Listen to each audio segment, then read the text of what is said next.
इसमें हम नए सिलेबस के मुताबिक जो फराक की गज़ल है उस पर सैर हासिल गुफ्तगू करेंगे। ये आपके बेहतरीन नंबर लेने के लिए एक बेहतरीन फार्मूला होगा। फराक का तारुफ करवाने की कोई ज़रूरत नहीं है क्योंकि उसमें से कोई सवाल नहीं पूछा जाता, ना तो एमसीक्यूज में और ना ही उसके कोई नंबर मिलते हैं।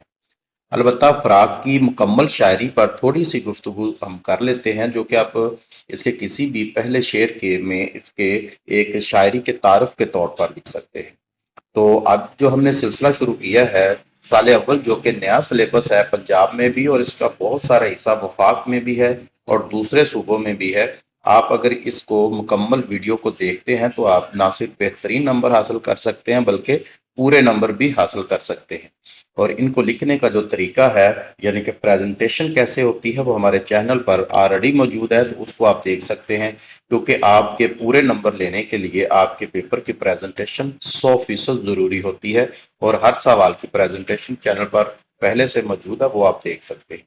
तो फराक का जो पहला शेर है वो हम शुरू करते हैं। सर में सौदा भी नहीं, दिल में तमन्ना भी नहीं, लेकिन इस तर के मोहब्बत का भरोसा भी नहीं। फराग गोरखपुरी की शायरी मोहब्बत के लतीफ़ तरीन कैफियत से लेकर इंसानी वजूद की गहराइयों तक एक मुसलसल फ़िक्री और जज़्बाती सफ़र है।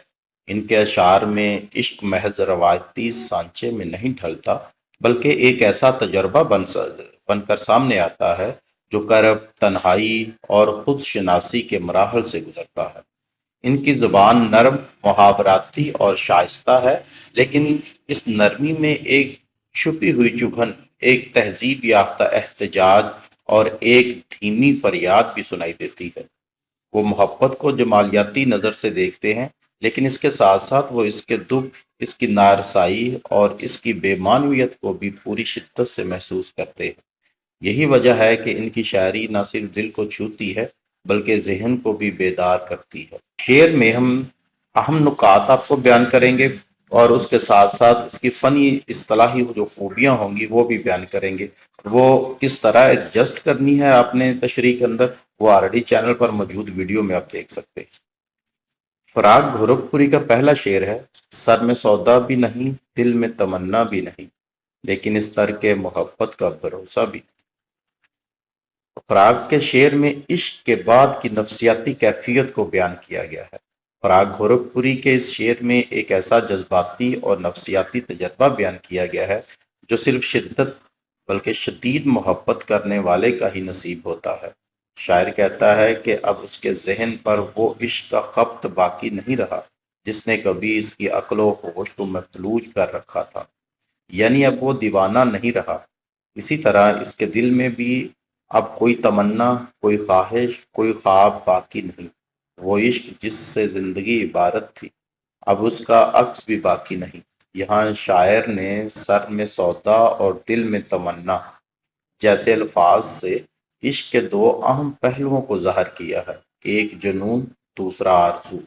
मगर असल कमाल दूसरे मिसरे में है, जहाँ वो इस तब्दीली पर खुद भी यकीन करने से कासिर है। लेकिन इस तरके मोहब्बत का भरोसा भी नहीं। ये एक ऐसा मिसरा है जो बज़ाहिर सादगी लिए हुए है, मगर अंदर से एक पेचीदा तज़ाद बातनी को ज़ाहिर करता है। शायर ये मानने को तैयार नहीं कि इश्क मुकम्मल तौर पर ख़त्म हो चुका है। दिल की गहराइयों में कहीं न कहीं वो जज्बा शायद अभी भी सांस ले रहा है। यही दोहरी मानवियत है। इस शेर को महज एक जज्बाती इजहार नहीं बल्कि एक फिक्री कर्ब बनाती है। फराक की ये कैफियत हमें जॉन एलिया के इस शेर में भी नजर आती है। मैंने चाहा था कि जख्म भर जाएं, जख्म ही जख्म भर गए मुझ में। इसी कैफियत को हम मीर के यहाँ कुछ इस तरह देखते हैं। याद उसकी इतनी खूब नहीं मीर बाजा, नादां फिर वो जी से भुलाया ना जाएगा। अब पहले मिसरे में मोहब्बत के खात्मे का इजहार है, जबकि दूसरे मिसरे में खात्मे पर अदम यकीन भी है, अदम एतमाद भी है। शेर में दाखिली तजाद और दोहरी मानवियत, नफसियाती तजर्बा सब कुछ है। जैसे हम फराग के यहाँ एक नापायदारी से नजर आती है। वो जानते हैं कि इश्क बज़ाहिर खत्म हो जाए तब भी बातिन में कहीं ना कहीं वो मौजूदगी का सबूत छोड़ देता है। गालब भी ऐसी ही दाखिली कशमकश में हमें नजर आते हैं कभी कभी। जैसे वो कहते हैं कि दिल ही तो है न संगो खिस, दर्द से भर ना आएगी, रोएंगे हम हजार बार कोई हमें सताए। और इस शेर में गालिब इश्क की वापसी को नागजीर मानते हैं, जैसा कि फराक मान रहे हैं कि तर्क मोहब्बत की हालत पर खुद इन्हें भी भरोसा नहीं। यह नफ्सियाती तज्जिया यानी कि साइकोलॉजिकल इंसाइट जिसे आप कहते हैं का वाज़ह बयान हमें नजर आता है। शायर खुद को गैर जानबदारी से देख रहा है, लेकिन एतराफ भी कर रहा है कि इस गैर जानबदारी में पूरा सच नहीं छुपा। तशबीह, इस्तिआरा, इजाज, संत तजाद जैसे फनी मुहासन इस शेर की बुनियाद है। सिर्फ दो मिसरों में एक मुकम्मल जज्बाती कैफियत को जो बयान किया गया है। पहले मिसरे में खामोशी और खला की तस्वीर है और दूसरे में इसी खामोशी पर एक बेयकीनी का पर्दा उठता है। फराग गोरखपुरी का ये शेर इश्क की नफ्सियात को सिर्फ दिखाता नहीं, बल्कि पढ़ने वाले को इस तजर्बे में शरीक कर लेता है। यही इनके कलाम का वो खास पहलू है जो इन्हें महज रोमानवी शायर नहीं बल्कि फलसफियाना शिद्दत रखने वाला जदीद शऊर का शायर भी बना देता है। अगर हम पूरी तवज्जो से इस शेर पर देखें तो इजाज में है, यानी कि बहुत कम अल्फाज में गहरा मफहूम बयान किया गया है। तजाद भी हमें नजर आता है दोनों मिसरों में। और फिर अगर हम देखें ये पूरा शेर गजल की दाखिली कशमकश, नफ्सियाती तजाद और इंसानी कमजोरी को एक गहरा और नफीस इजहारिया देता है। इसमें आशिक एक ऐसी कैफियत दिल में मुब्तला दिखाई देता है जहां वो बज़ाहिर खाली, सर्द और बेताल्लुक है, लेकिन हकीकत में वो मोहब्बत की मुकम्मल नफी पर भी मुतमिन नहीं। शेर में जो मौजूद अदबी और शेरी इस्तिलाहात हैं वो आप सामने देख सकते हैं। बढ़ते हैं हम अपने दूसरे शेर की तरफ। दिल की गिनती न यगानों में न बेगानों में, लेकिन इस जलवा गहे नाज से उठता भी। यगाना मतलब अपनों, अपनों में, अपनों को कहते हैं अपना। बेगाना अजनबी। जलवा गहे नाज, जलवा होता है निजारा करना, देखना। गह का मतलब गा, यानी कि जगह। जलवा गहे नाज, महबूब के जलवा दिखाने वाली जगह। महबूब की जलवागाह, वो मुकाम जहाँ हुस्न नाज जलवागर हो, उसे जलवा गहे नाज कहते हैं। शेर का मफहूम अगर हम देखें तो दिल न किसी का रहा है न मुकम्मल बेगाना हो सका। गोया वो एक बेशनाख्त बेखानमा सी कैफियत में है, मगर इसके बावजूद वो दिल उस मुकाम में हुस्न नाज से हटने को तैयार नहीं जहां उसने कभी इश्क की रोशनी देखी। अगर हम इसकी तशरीह की बात करें तो पहले हमने अहम ख्याल का मतलब नुकात हैं जो बेहतरीन नुक्ता इसमें बयान किए गए हैं, ना अपना ना बेगाना। दरमियान की कैफियत है, ना अपना है ना बेगाना है। हुस्न के मुकाम से लगाव है, जहां महबूब अपने हुस्न के जलवे दिखाता है उससे बहुत लगाव है, क्योंकि वो अपना भी नहीं और बेगाना भी नहीं। इसी को हम अब तरतीब से बयान करेंगे। राग गोरखपुरी का ये शेर इश्क की इस पेचीदा और तहदारी नफ्सियाती कैफियत को बयान करता है जो बज़ाहिर बेरंग हो चुकी है, मगर बातन में अभी भी किसी ताल्लुक के धागे से बंधी हुई है। पहले मिसरे में वो दिल की इस शनाख्त को बयान करते हैं जो अब किसी वाज़ेह रिश्ते में नहीं रही। दिल की गिनती न यगानों में न बेगानों में कहकर शायर इस वजूदी बहरान को वाज़ह करता है जिसमें महबूब के साथ रिश्ता खत्म हो चुका है, मगर इस रिश्ते की याद या इसके असरात अभी मुकम्मल तौर पर महव नहीं है। यहाँ यगाना और बेगाना महज खारजी रिश्तों की अलामात नहीं, बल्कि वो दो इंतहाएं हैं जिनके दरमियान दिल अब मुअल्लक हो चुका है। वो दिल जो कभी यगाना था अब इस फहरिस्त से निकाल दिया गया है, मगर वो दिल बेगाना भी न बन सका क्योंकि कुछ न कुछ बाकी है। कोई उन्स, कोई कशिश, कोई याद जो मुकम्मल बेगानगी को रोकती है।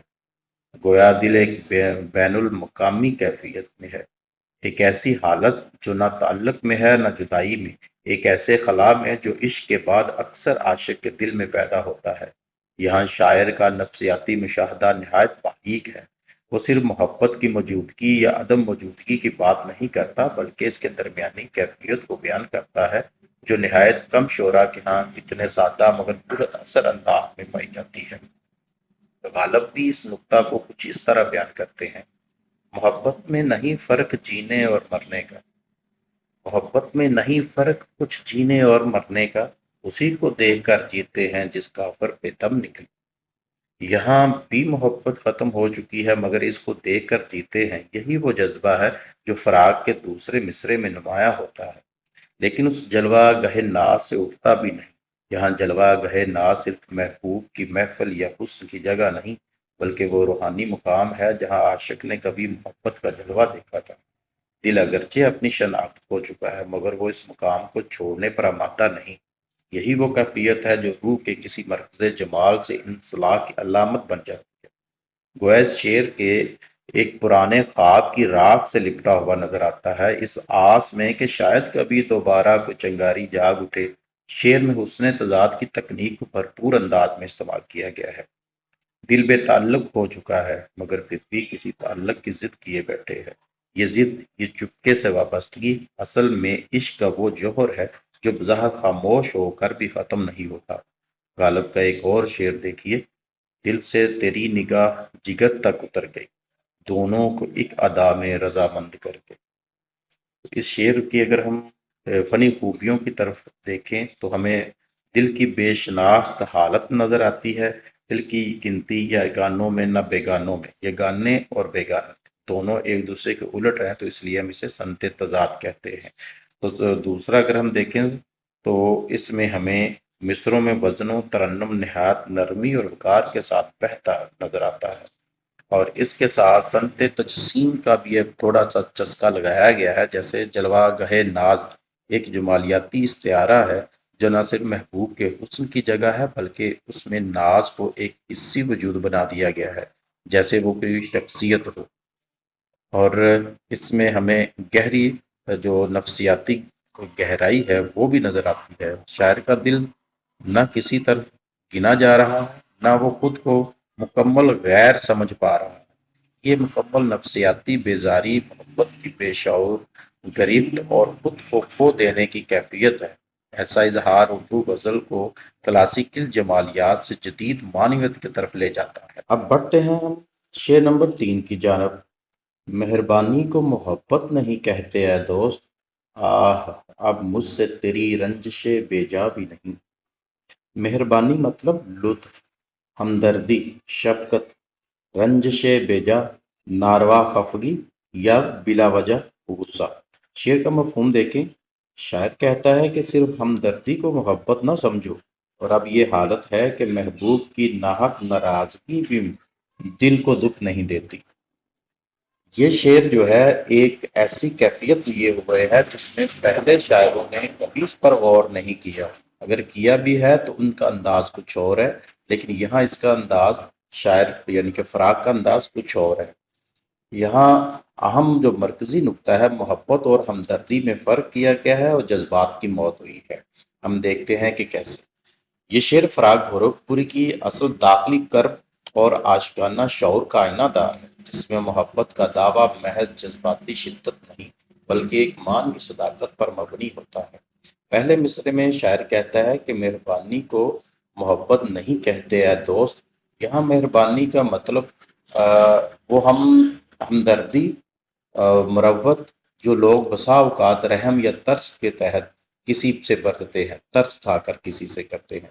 شاعر یہ واضح کر رہا ہے کہ محض نرمی یا خوش اخلاقی کو محبت کا نام دینا محبت کی توہین ہے۔ محبت ایک زندہ، جذباتی اور دو طرفہ وابستگی کا نام ہے، جس سے شدت، کشش اور شعوری قربت شامل ہوتی ہے۔ مہربانی تو کسی غیر پر بھی ہو سکتی ہے، لیکن محبت صرف ایک پر ہوتی ہے جو دل میں اتر چکا ہو۔ یہاں شاعر محبت و مروت کے فرق کو بیان کر کے ایک باریک نکتہ اٹھاتا ہے۔ محض ہمدردی کو محبت سمجھنا ایسا ہی ہے جیسے عکس کو اصل مان لینا۔ اس نکتے کو غالب کچھ اس طرح بیان کرتے ہیں کہ بے خودی بے سبب نہیں غالب، کچھ تو ہے جس کی پردہ داری ہے، یعنی شدت طلب محبت کا خاصہ ہے، وہ مہربانی نہیں جو ہمدردی کے دائرے میں محدود ہو۔ شعر کا دوسرا مصرع پہلے کی شدت کو اور گہرا کرتا ہے: آہ اب مجھ سے تیری رنجشیں بے جا بھی نہیں۔ یہاں شاعر نہایت دردناک لہجے میں کہتا ہے کہ اب وہ مرحلہ آ گیا ہے کہ محبوب اگر ناروا شکایت کرے، ناحق غصہ کرے تو وہ بھی مجھے برا نہیں لگتا۔ گویا اب دل میں وہ شدت باقی نہیں رہی جو رنجش بے جا بے چین کر دے۔ محبوب ذرا سا ناراض ہو تو عاشق تڑپ جاتا ہے، عاشق کے دن رات کربناک گزرتے ہیں۔ لیکن یہاں شاعر کہہ رہا ہے کہ اگر تو مجھ سے ناراض ہے تو ناراض ہی رہے جاؤ، یہاں غالب کا انداز اپنا رہا ہے۔ یہاں جون ایلیا کے ہاں ہمیں ایسے اثر ملتے ہیں کہ ویسے جو ہماری کلاسیکی روایت ہے شاعری کی وہ یہ ہے کہ اگر محبوب ناراض ہو جائے تو عاشق تڑپتا ہے، بلکتا ہے، اس کی منتیں کرتا ہے، منت سماجے کر کے اس کو منانے کی کوشش کرتا ہے۔ لیکن یہاں شاعر کیا کہہ رہا ہے، کہتا ہے کہ اب تو بے جا مجھ سے جو روٹتا ہے نا، کیونکہ محبوب کی ایک عادت ہوتی ہے کہ وہ بلا وجہ ناراض ہو جاتا ہے۔ یہاں شاعر کہہ رہا ہے کہ جب تو بے وجہ مجھ سے روٹتا ہے نا تو مجھے تڑپتا تھا جو میں، اب مجھے اس کا کوئی اثر نہیں ہوتا، اب مجھ پر اس باتوں کا کوئی اثر نہیں ہے۔ تہ در تہ شکست عشق میں رہ کر میں نے بڑی شکستیں کھائی ہیں، بڑی شکست کھائی ہے، ہر دفعہ میں تجھ سے منانے کے لیے پتہ نہیں کون کون سے جذبات ظاہر کیا کرتا تھا، لیکن اب وہ سارے جذبات اتنے مجروح ہو چکے ہیں کہ اب ان میں کوئی تپش باقی نہیں رہی، نہ اعتراض کا دھیما سا ارتعاش، نہ ناراضگی کا شکوہ۔ یہ کیفیت ہمیں میر کے یہاں بھی بعض پر مل جاتی ہے، جیسے غالب کے یہاں بھی ملتی ہے، لیکن یہاں وہ کہہ رہا ہے کہ میں تجھ سے بالکل بھی وہ بے فکر ہو چکا ہوں جب تم مجھ سے بلا وجہ ناراض ہوتا ہے۔ فراق کا یہ شعر جو ہے نا، اس میں یہ کیفیت اب مٹ چکی ہے، اب محبوب کو دیکھنا بھی مہربانی محسوس ہوتا ہے، محبت نہیں۔ وہ اس پر دل کے قائل ہو گیا ہے کہ محبت کا باب بند ہو چکا ہے۔ شعر کا ایک بڑا فنی حسن اس کی سنجیدہ سادگی ہے، نہ کوئی بلند استعارہ، نہ پیچیدہ تشبیہ، صرف جذبات کی وہ خام، وہ بلکہ عمیق سچائی ہے جو عشق کے تجربے کے بعد دل کی مٹی سے اٹھتی ہے۔ مہربانی کو محبت نہیں کہتے، ایک ایسی محاوراتی ضرب ہے جو دل کی گہرائی سے نکلی ہوئی محسوس ہوتی ہے۔ اس کے علاوہ شعر میں جو سادگی ہے، اجاز ہے، نفسیاتی زوال بھی ہمیں نظر آتا ہے۔ حسن تضاد بھی واضح ہے، پہلے مہربانی کو رد کیا جا رہا ہے، پھر اس کی حد یہ بتائی جا رہی ہے کہ اب تو رنجش بھی دل پر اثر نہیں ڈالتی۔ یہ تضاد دراصل عاشق کے دل کی جذباتی فلیٹ لائن کی علامت، ایک ایسا مقام جہاں دل کی دھڑکنیں بے اثر ہو چکی ہیں، گویا محبت ختم نہیں ہوئی بلکہ جھلس کر راکھ بن چکی ہے۔ یہ شعر محبت کے نفسیاتی انجام اور اس انجام کے بعد دل کی غیر حساس ہو چکی حالت کا وجودی اعتراف ہے۔ فراق اسے نہ رونے کی بات بناتے ہیں، نہ شکوے کی، بلکہ ایک ایماندار قبولیت کی شکل میں بیان کرتے ہیں، اور یہی ان کے کلام کی بڑی خوبی ہے۔ اور ویسے یہ شعر نہایت پر اثر، گہرا اور جذباتی طور پر زخمی دل کی ترجمانی کرتا ہے۔ شاعر ایک ایسے لمحے کی تصویر پیش کرتا ہے جہاں محبت کے نام پر ملنے والی مہربانی کو رد کر دیا گیا ہے، اور ساتھ ہی اس مقام پر پہنچنے کا اعتراف بھی کیا گیا ہے جہاں اب محبت کی ناراضگی بھی گراں نہیں لگتی۔ شعر میں فنی خوبیاں جو ہیں وہ آپ ساری غور سے دیکھ لیجئے، اور ان کو آپ اپنے جس طرح بیان کرنا ہے یا جس طرح لکھنا ہے وہ ہمارے ہاں یہاں طریقہ جس چینل پر موجود ہے اس کو دیکھتے ہوئے اس میں لکھیے گا۔ تو آج کے لیے اتنا ہی جی، نیکسٹ ملیں گے اگلی ویڈیو میں اس کے دوسرے شعروں کی تشریح کے ساتھ۔ مجھے دیجیے اجازت، اللہ حافظ۔